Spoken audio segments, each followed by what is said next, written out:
Research is now underway analyzing how law enforcement makes decisions while responding to calls. The study uses a virtual simulator which helps deputies train on when they need to use deadly force and when it can be avoided. News 19's Alicia Nieves takes a closer look. Hi, officer. Thanks for coming. We try to replicate real-world conditions as much as possible. There's some strange noises out back. Regardless of what you respond to, there's always the elements of the unknown. It's research years in the making. We've been planning the study since 2018.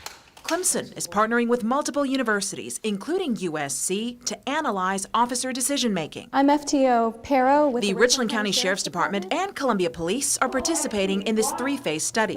First is simulator training.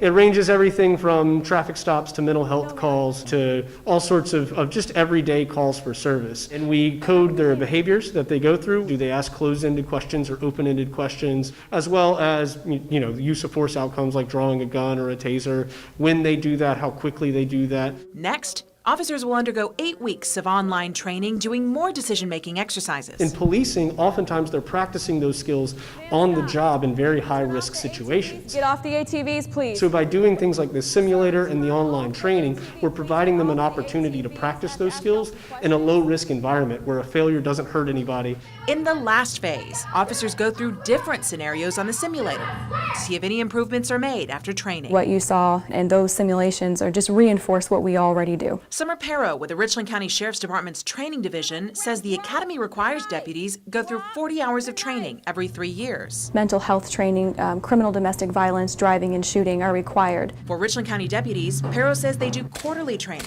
similar to the simulator, but in person. What we run our deputies through are de-escalation as far as verbal de-escalation, use of force scenarios, when to shoot, when not to shoot. While you're never 100% prepared for anything, you're more prepared to be able to respond appropriately. If the research shows positive results, RCSD says they plan to look into adding this same equipment to their agency. Thank you. Alicia Nieves, News 19, WLTX.